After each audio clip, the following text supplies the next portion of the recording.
So welcome to the first Let's Chat session. We think it's really important that you hear about the enormous wealth of expertise and skills and people that we have in our organisation. Whether they're adults or children, we are one big force. There's around about 10,000 of us now who are driving forward with our agenda to inspire the futures of us all through learning together. So today is just a run through of just a sample of people that are working within our organisation. We will continue with this every half term. We will be meeting different people. It could be you, put yourself forward. But if you've got something that you really want to share and you really want to inspire somebody else in the organisation, then please do get in touch. It's really important that we celebrate, we know, we understand what's going on so that we can be proud of what this trust represents. So to start with, the very lucky person to be part of the first ever Let's Chat session is Linda. Linda Kelly is a head teacher of White House Primary School, and White House Primary was one of the founding schools within the organisation, so has been in the trust since 2016. And Linda's on the sofa first because she's just experienced her second Ofsted within the trust. When was your Ofsted? So our Ofsted was in January this year. Our previous inspection was back in 2019. So obviously a lot for us has changed as a school. So not only have we grown in size, so we've doubled in size, our community's changed completely, and we also obviously navigated a pandemic within that time as well. Also within that time, we've spent a lot of time really developing our curriculum and our offer as a school. So this is a really good chance for us to, I guess, show what we've done in that time. But it is, like you say, this is about showcasing the really good stuff that you're already doing. So what did it feel like beforehand? I actually felt very calm, but I think that's because as a school we're ready. We know our school really, really well, and it is the opportunity to show that. And I think you just need to remember as a head, you know your school better than anyone. So that journey through those 2 days, what was that like? To be honest, again, it was actually a very positive experience. I'm not sure if all my staff would say that, but actually for me as a head, I think we knew as a leadership team where we are. We knew our areas of strength, we knew our areas of development. We'd spent a lot of time ensuring that our website was up to date, all the key information was on there. I think if you look at our website, it represents our school, so you can get a real good flavour of what our school is all about. So the result was really great for the school. So what does it feel like next steps now? Obviously, it was really nice to be recognised for all our efforts and achievements. And I think some of the real positives of that was all of the things that we really believed in as a school were recognised. So one of the things that we're most proud of is that Ofsted said that the way that the school develops people's character was exemplary, and that was really, really impressive in how we did that. Everybody within the school, so children, the staff, the community, live and breathe what we say we do. So that was a real positive thing to come out, and I think that just exemplified what we believe in is the right things for our children. In terms of connectivity, do you think that the trust and the school work together, you know, from our organisation? Is that something that we all pull together? What was your experience of that? Yeah, again, that was really positive because I think working with Isabel as our school improvement partner and the rest of the core team, they also know our school really, really well. So as part of the Ofsted process, they were there for support. They were able to, back up the school for the things that we do really well. And they were able to talk about the impact of, working together as heads and as leaders across the trust and the impact that had.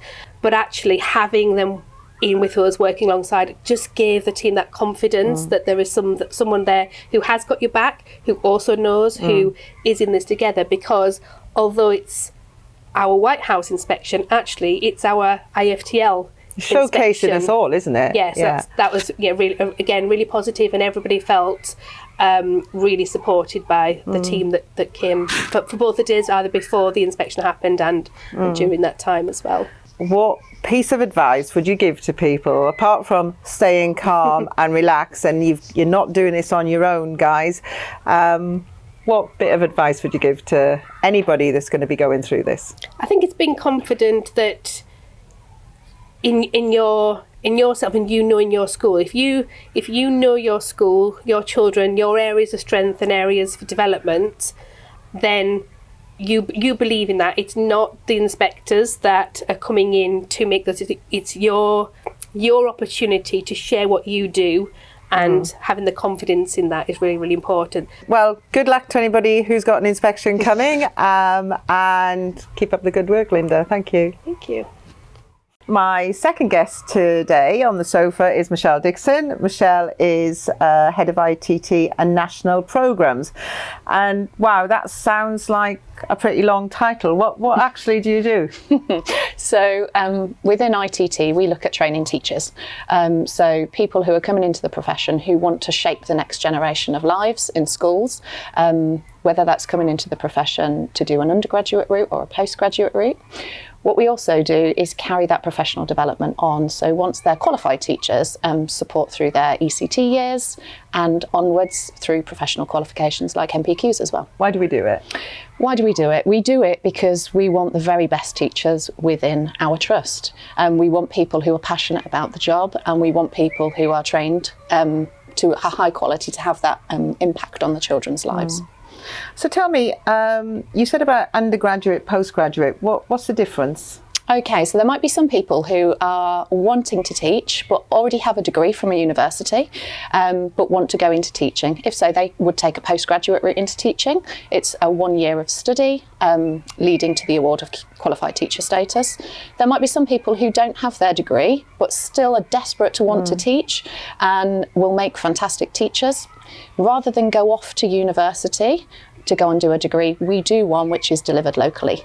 It's underwritten by Birmingham City University. It's a 3-year course, so you can get your degree and qualified teacher status at the end of the 3 years.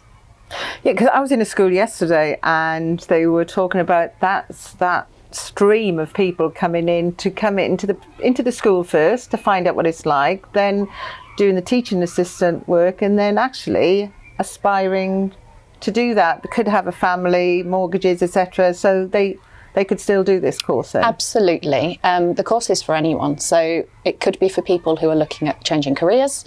It could be for teaching assistants within our school who want to move on to that next step into teaching but aren't quite sure of the pathway. I'd recommend they come and speak to us because there's lots of different pathways, and even if they aren't ready for one of the training to teach pathways already, we can look at opportunities and local connections we've got with Milton Keynes College and things to get access to higher education in order to progress to that next stage onto the pathway for teaching. Do you teach everybody all this, or do we use other people? We use other people. So we use expert practitioners. So even in ITT, we use people across the whole of our trust to come and facilitate, and wider practitioners as well. What I would say is we're always looking for contributions to ITT from the trust, and it's really good professional development for people within our trust, whether it's through facilitation, whether it's through a mentoring role, quality assurance for us. We're welcome to speak to anyone really who wants to kind of take that next step in shaping the next stage of teachers coming through into the profession as well. So really what we're saying to people is, whatever stage you are, if you want to get involved to gain a qualification, or if you want to get involved to just develop yourself, to develop others, then you're the person to speak to. Absolutely, come and speak to us. What I also say, if people are thinking about teaching, come and meet the candidates who are already on the course. Come and see and hear from them about what it's like to train with us, and find out from the people who are already doing it. What I'd encourage people to do, if they've really got a passion to train to teach within the Trust, we've got online open events you'll find on our website. Come and join them and speak to the team about what that next stage of the journey looks like. Brilliant. Thanks. So hopefully your phone will be ringing or the emails will be coming through, but really we want to invest in our people at whatever stage or age in their career they are. Absolutely. Brilliant. Thanks, Michelle. Thank you. Okay, my next guests are probably the most important guests of the day, and that is our young people who represent Youth Parliament. Youth Parliament is a group of children from across all of the schools in the Trust. So I think it's 40 children now come to Youth Parliament. And I've got Annabelle and Bella from White House Primary School, who are just going to tell us a little bit about what you do in Youth Parliament. So Annabelle, do you want to tell us what you do? One of our main points is the sustainability. So we have done a Switch Off Friday where every school across the Trust, our Trust, have turned off almost everything that they are not using and before the end of term. So during the half term, nothing is on, so there's no electricity being wasted. So do we know the impact yet? Not quite, but it's definitely going to help and reduce the amount of carbon dioxide in the air if we walk and if we stop turning lights on when we don't actually need them on. Because I think one of the things, Bella, is that we've realised that it's people are the problem sometimes, isn't it? We've got Mr. Smith who's doing, he'll be talking to us in a second about all the different big things he's doing, but how can we change people's behaviours, do you think? Switching off the electronics when we don't need them. So really the big message to everybody is we have to get better to look after the planet for the future of our young people, don't we? What else you talk about in Youth Parliament? We talk about lots of different things that can help not only us, but help the future of everyone else and the future of the planet, most important of all. That word future is a really important word in our Trust, isn't it? Why is that? Because that's kind of like what our thing is. Our values, yeah, we go through, don't we? How many of them can you remember? And this is really not fair. Sorry? 5. You can. So what does F stand for? Fun. What's unique? Would be Oh, sorry. What? U is? unique. What's T? Together. U? Unafraid. R? Responsible. Responsible. E? Energetic. And S? Safe. Safe. So futures. And what did we do on that first Youth Parliament meeting when we had our discussion about the futures values? We talked about what they all were and we went through a slideshow which we can upload to show our whole school to explain what IFTL is. We've got our Trust values and then we've got our school values, and we matched it together, didn't we, to see this is how we want people to be in our organisation. And the biggest thing is about we want people to really care about each other and nurture each other and look after each other, don't we? So we've got a bit of a deal that if we go into our schools and people understand who our Trust are, what the values are. Can you remember what I said we could look to doing? Having our IFTL logo on our PE uniforms. Our IFTL logo will go on our PE because we must have that sense of belonging across our organisation, mustn't we? Well, that wasn't too bad on the sofa, was it? Okay, thank you very much, girls, for your help on this. Okay, and now I have an opportunity to talk to Jason Smith. Jason is our Head of Operations and Sustainability. How long have you been with us, Jason? It will be 8 years in about 2 weeks' time. 8 years, so that means that we'd only just started. How many schools did we have? We were 6 schools. Fairfield wasn't quite open yet, but we were looking after it. So yeah, we were 6. So has your job changed much in that time? Dramatically, yes. What are the key expanded, I guess, as well as numbers of growth, but it's also expanded in remit. Yeah, that's right. I mean, I look after more areas now than I was originally because we're doing more as a trust. You know, as a trust grows, there are more areas to look after, more responsibility. So today we've talked Youth Parliament, we've talked sustainability with them. So if we take that bit of your job description, what do you do for sustainability? Well, it's a huge remit. I mean, there are so many different aspects. Recently, we've done LED lighting. We've also done solar panels. We're just finishing off a project. I think You make that sound simple. We've just done it. And I mean, they seem to be like quite big pieces of work. they are very big. It's quite a difficult thing to manage, you know, installing solar panels in schools that are operating with, you know, scaffolding on site and contractors on site. Yeah. Tell me a bit about your youth parliament. So, yeah, obviously I engage with Youth Parliament. We talk about sustainability with the children because part of what we want to do is educate them on you know, ways to live sustainably. They're growing into a world where things are going to be very different. So, yeah, we talk about, we've recently spoken about the changes in law to the recycling. Yeah. So separating food waste now is going to be a legal obligation. And they're picking up the gauntlet to try and challenge schools to make that work. They are very excited about the impact Yeah. of the switch off Friday. Yes. You got any intel for us yet, or is that I'm for the putting children? Putting that together next week, and I'll have a nice presentation for them that shows exactly what the impact of that was. So that'll be quite good. And just finally, we've had a bit of a push on the beautiful school agenda that we have in the trust. Because, and you know, we know beauty is in the eye of the beholder. So, you know, the definition for me is it purposeful? Is it feeling fresh? Is it somewhere that we want to come to work every day and where we want children to learn? Any sort of tips, or where are we at with that? Well, the message has gone out to all of the site teams. We had a meeting a couple of weeks ago and we set out the expectations for this agenda. We're going to do some self-assessment templates for people just so that we can set out exactly what we mean when we say beautiful schools, and just allow people to benchmark themselves before we go in and benchmark Have a for look. them. Yeah. And actually, it's everybody's job, isn't it? Everybody. It's like So safeguarding, it's like health and safety, it's like sustainability. It's everybody's responsibility. Let's not we all walk past need things. to look after Yeah, the yeah. environment that we're in. Yeah, absolutely. Thank you very much. Thank you. Lynette is new to the trust, and Lynette has the title Chief People Officer, or CPO. What's a CPO?